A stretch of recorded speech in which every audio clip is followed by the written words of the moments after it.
नमस्ते। बाबा विशुद्धानंद जी की गुरु परंपरा की ओर से मैं अनिरुद्ध मुखर्जी आप सभी को बहुत बहुत स्वागत करता हूँ। आज का वीडियो का विषय है कि अमेज़न के तरफ से मेरे साथ एक फ्रॉड हुआ है, उस बारे में चर्चा करेंगे। और उस बारे में चर्चा करने से पहले गोल्ड इन्वेस्टिंग लेके थोड़ा बहुत चर्चा करेंगे। जितना मैं कुछ सीखा या समझा हूँ मैं आप लोगों से के साथ शेयर करना चाहूँगा। देखिए, पहले तो क्या है, ये गोल्ड क्या है? गोल्ड एक कमोडिटी है। तो पहले दौर में क्या था, गोल्ड एक करेंसी था। माने करेंसी क्या है, जिसको करेंसी लेके आप सामान खरीद या बेच सकते थे, तो बेच सकते हो, तो ये है करेंसी। तो गोल्ड पहले एक करेंसी था। तो गुजरे दौर के साथ फिर गोल्ड के जगह सिल्वर एक करेंसी हो गया। 1930 1940 को जो कॉइन होता है वो सिल्वर का होता था। तो उसके बाद सिल्वर वो करेंसी फिर वो भी हट गया। अभी तो वो दूसरा कुछ वो मेटल कंपोज करके उसका कॉइन चलता है। तो क्या रूल्स बना, जब गोल्ड का कॉइन अब्सोल्यूट हुआ तो सरकार गोल्ड अपने आरबीआई जो है वो गोल्ड अपने पास रखता था। और गोल्ड जितना एक सरकार के पास जितना गोल्ड रिजर्व है उसके अगेंस्ट में ही वो करेंसी प्रिंट कर सकते थे। तो ये पहला तो ये रूल्स था, ठीक है। तो अभी वर्ल्ड इकोनॉमी में सबसे स्ट्रॉन्गेस्ट इकोनॉमी है अमेरिका। तो अमेरिका का क्या रूपी है, वो डॉलर है। डॉलर उसका करेंसी है। तो पूरा जो फॉरेक्स का ट्रांजैक्शन होता है वर्ल्ड में, किसी देश में किसी भी करेंसी का आप एक्सचेंज आप पूरा वो करवाते हैं, हर एक चीज कंपेयर होता है डॉलर के साथ। तो डॉलर को लेके इंडिया का रुपी कितना स्ट्रांग हो रहा है, कितना वीक हो रहा है, और बाकी देश का जो पैसा होता है उसके हिसाब से वो कंपेयर होता है। तो डॉलर इज द वर्ल्ड आपका वो इकोनॉमी का वो चेहरा है। तो अमेरिका पहले उसका रूल्स क्या था, अमेरिका उतना ही डॉलर पहले तो वो फिर वो लागू हो गया। पूरा जो गोल्ड का करेंसी सिस्टम था, वो सिल्वर का करेंसी सिस्टम था, वो ऑब्सोल्यूट हो गया। और नियम आया कि जितना गोल्ड रिजर्व होगा उसके अगेंस्ट में सरकार करेंसी प्रिंट कर पाएंगे। और वर्ल्ड के लिए करेंसी क्या होगा, डॉलर। और अमेरिका डॉलर उतना ही प्रिंट कर पाएगा जितना का गोल्ड रिजर्व उसके पास है, उस हिसाब से वो डॉलर प्रिंट करेगा। तो ऐसे ऐसे इकोनॉमी में चेंजेस होते लगे।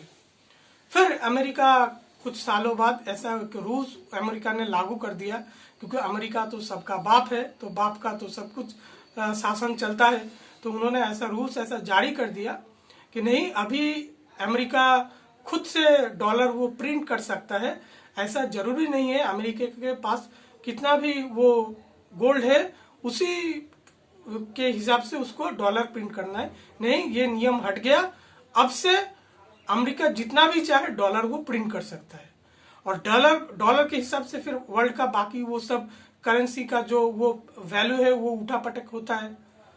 तो अभी 2000 जो अभी ये कोरोना टाइम गया है 2020 में, आप अमेरिका ये खुली वो बात कह रहा है कि डॉलर उन्होंने खूब छापे सो दैट इकोनॉमी को सपोर्ट कर सके और मार्केट को, स्टॉक मार्केट को वो सपोर्ट कर सके। तो डॉलर प्रिंटिंग हुआ। तो आप एक बात समझिए, अगर डॉलर प्रिंट होता है तो मार्केट में डॉलर का सप्लाई ज्यादा है, तो रुपये का वैल्यू गिरेगा या बढ़ेगा। अगर मार्केट में डॉलर का सप्लाई ज्यादा है तो हिसाब से ये होना चाहिए रुपये को वैल्यू स्ट्रांग होना चाहिए। पर वैसा तो नहीं हुआ है। जितना दिन जा रहा है रुपये तो डॉलर से वीक ही हो रहा है। तो मतलब क्या हो रहा है कि डॉलर भी छपवाई हो रहा है और इधर रुपये का भी छपवाई हो रहा है। तो it causes a huge inflation in the market, in the economy. सभी चीज का भाव बढ़ रहा है, ठीक है। तो ये तो पूरा बात अभी क्या चल रहा है, तो एक इकोनॉमिक बबल वो भी चल रहा है। तो शायद जो वर्ल्ड का जो टॉप इकोनॉमिस्ट है वो भी किसी भी तरह से उसको संभाल लेंगे, मैनेज कर लेंगे, वो तो अलग बात है। पर पूरा चीज गोल्ड से कैसे डॉलर आया, अभी डॉलर का प्रिंटिंग चल रहा है, एक इकोनॉमिक बबल बन गया, ये तो पूरा चीज मैं आपको समझा दिया। अभी गोल्ड में वापस आता है। आप 50,000 रुपए का कैश लॉकर में रखते हो और 50,000 रुपए का गोल्ड लॉकर में रखते हो, 10 साल बाद क्या होगा? 10 साल बाद 50,000 रुपए का वैल्यू गिर जाएगा। कैसे? 50,000 रुपए जाके आज मार्केट में जितना सामान आप खरीद सकते हो, वही सामान 10 साल बाद खरीदने के लिए आपको 70,000 रुपए देना पड़ेगा। माने 50,000 रुपए का वैल्यू गिर गया। और वही गोल्ड, वही करेंसी, उसका वैल्यू बढ़ेगा। वो 50,000 रुपए का गोल्ड आप देखोगे 10 साल बाद 80,000, 90,000 तक वो चला गया। क्यों? क्योंकि इकोनॉमी में आप करेंसी प्रिंट कर सकते हो, रुपी प्रिंट कर सकते हो, डॉलर प्रिंट कर सकते हो, गोल्ड आप प्रिंट नहीं कर सकते हो। गोल्ड लिमिटेड है, गोल्ड प्रिंट नहीं किया जा सकता है, गोल्ड मैनिपुलेट नहीं किया जा सकता है, क्योंकि गोल्ड इज लिमिटेड। तो क्या है, गोल्ड का भाव हमेशा बढ़ता है, पैसा का भाव कमता है और सोना का दाम बढ़ता है। ये पूरा चीज समझ लीजिए। हालांकि दो ही चीज, करेंसी वो पैरेलल, गोल्ड करेंसी वो है और डॉलर भी, रुपी भी करेंसी है। तो आप इस चीज का अंतर आप अभी समझ पा रहे होंगे। मैं तो स्टॉक मार्केट का आदमी हूँ। तो मेरे वो सोना चीज मेरे दिमाग में तब आया जब न्यूज में आने लगा कोरोना के टाइम में सोना दौड़ रहा है, सोना का भाव चल रहा है। तो फिर मैं वो गोल्ड के लेकर थोड़ा कुछ मैं पढ़ाई किया। अभी जब इकोनॉमिक क्राइसिस होता है गोल्ड अच्छा रिटर्न देता है, पर जब इकोनॉमी सही चल रहा है तो इक्विटी मार्केट, शेयर मार्केट अच्छा रिटर्न देता है गोल्ड के हिसाब से। अभी गोल्ड का क्या है, गोल्ड इतना वो रिटर्न वो आपको दे देगा जाकि लॉन्ग टर्म में वो इन्फ्लेशन को बीट कर सके। And gold protects purchasing power of a consumer. ठीक है, गोल्ड अपने खरीदने का, अभी 50,000 रुपए का गोल्ड लेके अगर 10 साल बाद वही सोना निकल के आप पैसा छाप के अगर दुकान में सामान खरीदने जाओ, आप उसका वैल्यू 70,000 होगा कि गोल्ड का वैल्यू 80,000 होगा, 90,000 होगा। तो आप सामान तो वो खरीद भी पाओगे, एक्स्ट्रा 10,000 रुपए आपके जेब में बचेगा। तो पूरा ये गोल्ड का कारनामा मैंने आपको समझा दिया। अभी गोल्ड का इन्वेस्टमेंट कैसे किया जाए, गोल्ड तो थोड़ा थोड़ा तो खरीदते हैं, अभी गोल्ड का इन्वेस्टमेंट किया जाए। अभी गोल्ड क्या है, गोल्ड को दो टाइप से आप यूज कर सकते हैं, एक कंजम्पशन के लिए, एक इन्वेस्टमेंट के लिए। अभी कंजम्पशन का मतलब आप गहना वहना बनाएंगे, वो सब पढ़ेंगे। अभी कंजम्पशन वाला गोल्ड वो मेरे समझ में नहीं आता है, क्योंकि आप गोल्ड पहन के जाओगे, लोग आपका गला काट के सोना लेके चला जाएगा।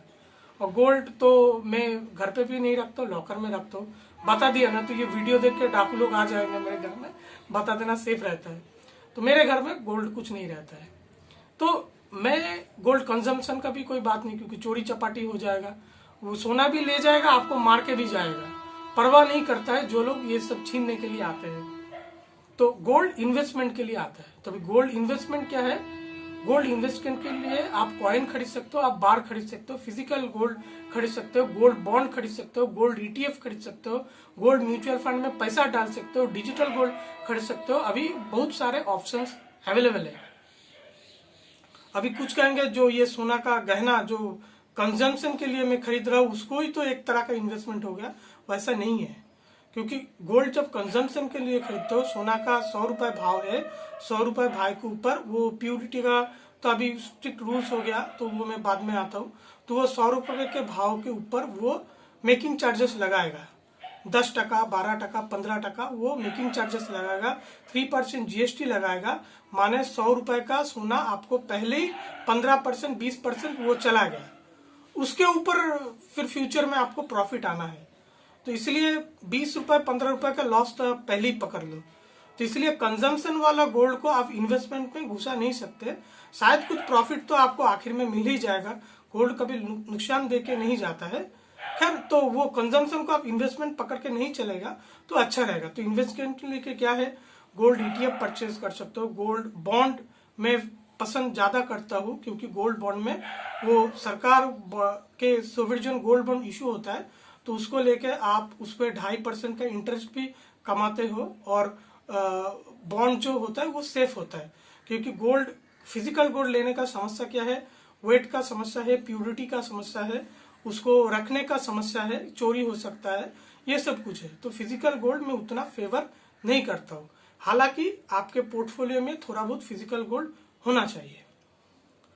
तो इसी चक्कर में मैं अभी आता हूँ, और जब भी फिजिकल गोल्ड आप लीजिएगा, ये आप याद रखिएगा कि आपके पास रसीद होना चाहिए। अगर रसीद में क्या होगा कि आपका गोल्ड कितना परसेंटेज प्योर है, 1 ग्राम गोल्ड का वैल्यू कितना जा रहा है, तो गोल्ड का कितना वैल्यू हुआ, उसके प्लस सरकार को जीएसटी किया जा रहा है, गोल्ड का इतना प्राइस है, गोल्ड जो सेल कर रहे हैं उसका जो जीएसटी नंबर है वो बिल में प्रिंट रहना चाहिए, गोल्ड जो खरीद रहे हैं अगर हाई वैल्यू ट्रांजैक्शन है तो उसका भी पैन प्रिंट हो सकता है। और गोल्ड कोशिश करिएगा कि कैश में नहीं खरीदिए, चेक से खरीदिए और कुछ वगैरह डॉक्यूमेंट दे के खरीदिए। अभी पुराना जो सोना आपके घर में पड़ा हुआ है, तो आप जब इनकम टैक्स रिटर्न फाइल करते हो, आप वो रिटर्न में आप बता देना कि आपके पास कितना गोल्ड है, क्योंकि अगर आप इनकम टैक्स को वो जानकारी नहीं देते हो कि आपके पास कितना गोल्ड है, और वो गोल्ड के लिए रसीद भी नहीं है, क्योंकि पहले तो गोल्ड का रसीद नहीं वो उतना होता था, तो इनकम टैक्स चाहे कि अगर आपके पास बहुत सारा सोना है तो वो आप जब्त भी कर सकते हैं, क्योंकि that will be treated as an illegal trade of gold, क्योंकि आपके पास डॉक्यूमेंट्स तो कुछ नहीं है, सोना कहाँ से आ गया। सही है ना। तो ये छोटी छोटी बात आप देख लीजिए। अभी पूरा वो अमेजन में वो किस्से के बारे में मैं आ जाता हूँ। तो अभी हाल ही में मेरा गोल्ड में कुछ रुचि हुआ, तो मैंने अमेजन में मेरा अमेजन में क्या है, मैं काफ़ी ऑनलाइन शॉपिंग करता हूँ। तो मेरा अमेजन फ्लिपकार्ट में अगर कोई आइटम मुझे पसंद आता है तो बाई हटके करके एक ऐप है, उसका मैं एक्सटेंशन में डाल के रखता हूँ, प्राइस अलर्ट में सेट करके रखता हूँ। तो मेरे पास वो एक गोल्ड कॉइन के लिए मैंने बाई हटके का अलर्ट मैंने डाल के रखा था, और रात को 19 जुलाई को रात 9:50 में मेरे पास वो अलर्ट आया कि ये गोल्ड का जो प्राइस है 60,000 को मैंने देखा था वो 56,000 तक ड्रॉप हो गया। तो फिर मुझे अच्छा लगा, अरे 4,000 रुपये चीप मिल रहा है, तो मैं फटाक से जाके क्रेडिट कार्ड से वो गोल्ड मैंने ले लिया 19 जुलाई को। कुंदन का 1 तोला gold coin that cost me 56,000। अभी वो जो पैकेट है मेरे पास आया वो 24 जुलाई को करीब दोपहर को 12-12:30 बजे डीटीसी के कुरियर में वो पैकेट मेरे पास आया। तो जब भी वो पैकेट मेरे पास आया, मैंने उसको वीडियो में, जहाँ हमेशा कोई हाई वैल्यू चीज़ आता है मैं उसको वीडियो बनाता हूँ, तो मैंने वीडियो बनाया पैकेट ओपन कर रहे। तो पैकेट ओपन करने से ही मुझे पता चल गया कि मैंने 1 गोल्ड कॉइन ऑर्डर किया, उसके जगह में 2 गोल्ड कॉइन इन्होंने भेजा है छोटा छोटा। अभी 2 गोल्ड कॉइन में आपका वेट मेंशन होना चाहिए, कितना वेट का कॉइन है, कितना प्यूरिटी है, 22, 24, उस पर 99.5 की 999, ये पूरा वो रहता है। कुंदन का गोल्ड कॉइन लिया है तो उसके लिए कुंदन रिफाइनरी का के लोगो होना चाहिए, प्यूरिटी सर्टिफिकेट होना चाहिए, इनवॉइस होना चाहिए, कुछ भी नहीं था। तो देख के ही मुझे पता चल गया कि जो गोल्ड कॉइन मुझे मिला है वो कुछ दूसरा कुछ है, गलत कुछ है, ये फ्रॉड है। खैर अभी गोल्ड मिला कि नहीं मिला वो तो दूसरा बात है, कि तो मैंने तो 1 गोल्ड कॉइन ऑर्डर किया, 2 छोटा छोटा भेजा है, और वो पूरा एकदम अलग सा कोई चीज़ है।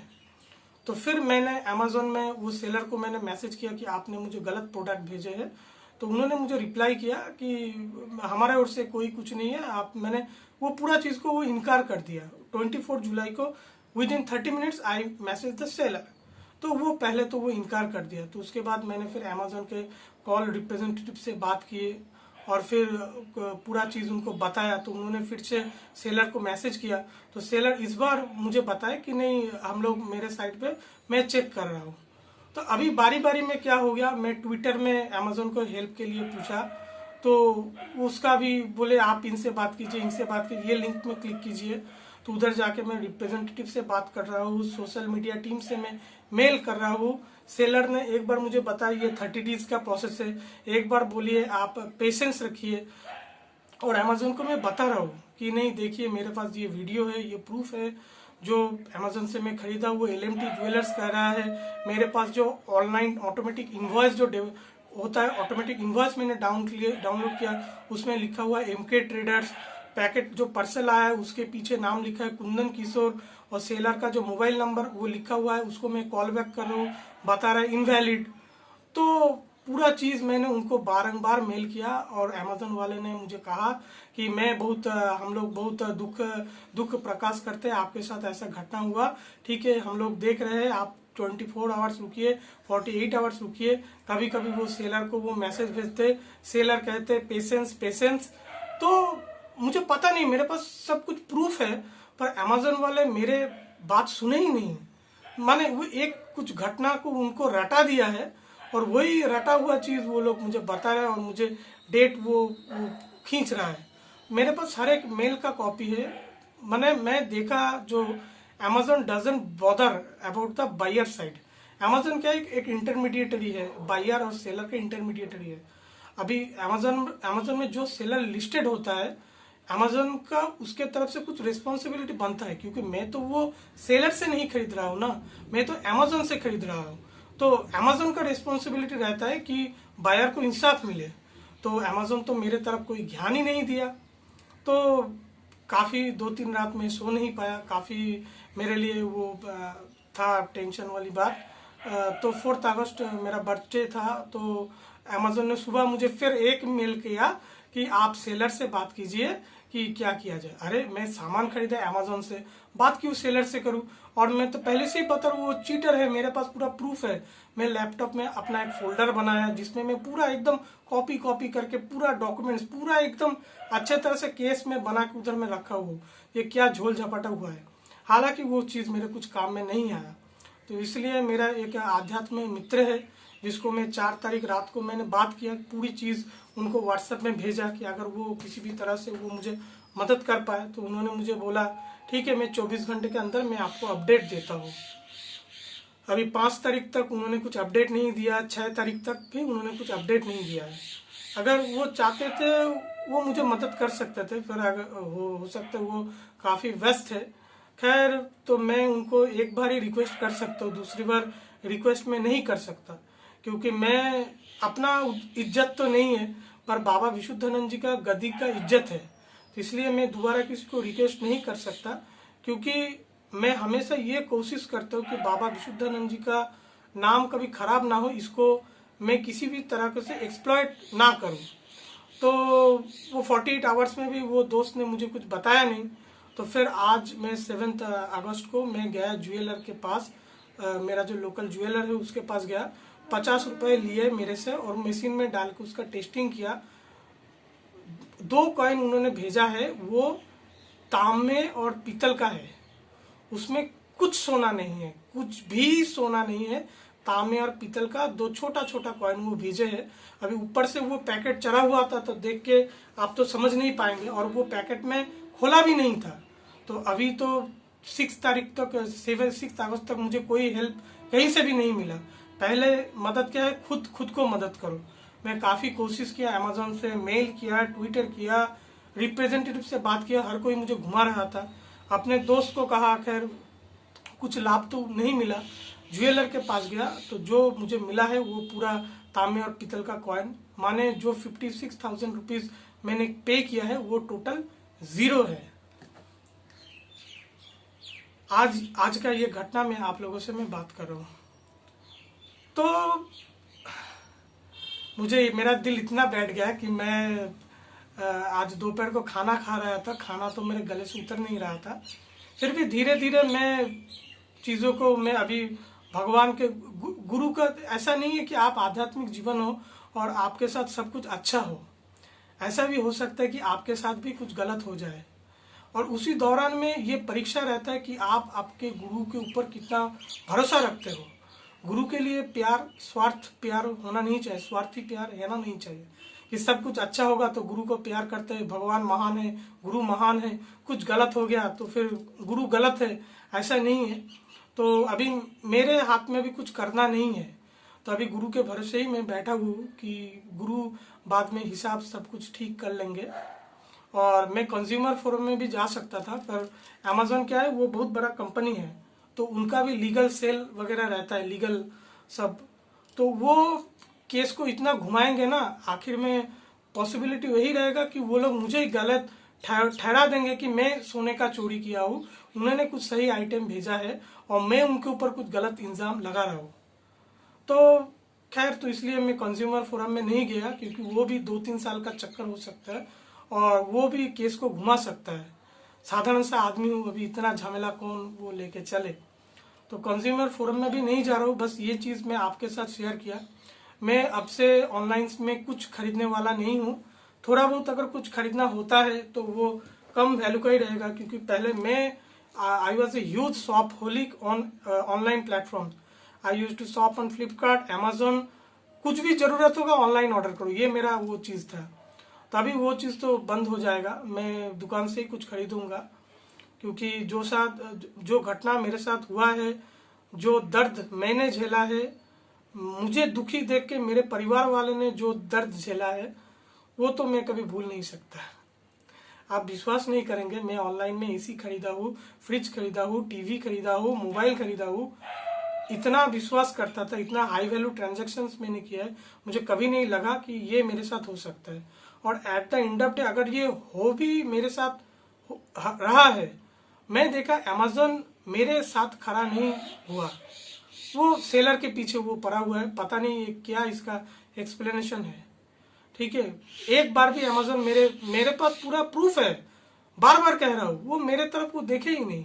सेलर को पूछिए, वो फर्स्ट पार्टी सेलर है, सेकंड पार्टी सेलर है, थर्ड पार्टी सेलर है, अभी कौन पार्टी सेलर है वो मुझे क्या मालूम भाई। मैं तो वेबसाइट देखता हूँ, चीज पसंद करता हूँ, पे करता हूँ। और भी उसमें अगर फिर आप ज्यादा पकड़ोगे, वो उसका टर्म्स एंड कंडीशन अलग से कुछ निकाल के देंगे कि ये वगैरह वगैरह, ये टर्म्स एंड कंडीशन है, आपने नहीं पढ़ा है, आपने गलती किया है, हम लोग तो सही है भाई। तो कुछ फायदा नहीं है। ये लोग आपका सुनता नहीं है। माल का बिक्री हो गया, उनको कमीशन मिल गया, बाकी आप समझ लो, और आप कुछ कर भी नहीं सकते हो क्योंकि आप आम इंसान हो। तो अभी बस भगवान के भरोसे, गुरु के भरोसे ही बैठना है। शायद कुछ दिन लगेंगे, इस चीज से मैं शायद उभर पाऊँ, उभरना ही तो है। विश्वासघात कोई भी कर सकता है, इसमें कुछ बुराई नहीं है। बस असली मर्द को दर्द नहीं होता है। तो ये वाली बात अभी आ गया है। तो आप मेरे ये वीडियो से वैल्यू एडिशन शायद आपके जीवन में भी हुआ है, मुझे लगता है। आप लोग भी सावधान रहिए ऑनलाइन ट्रांजैक्शन से या ऑनलाइन शॉपिंग करने के लिए। और आप लोग सब अच्छे रहिए। नमस्ते।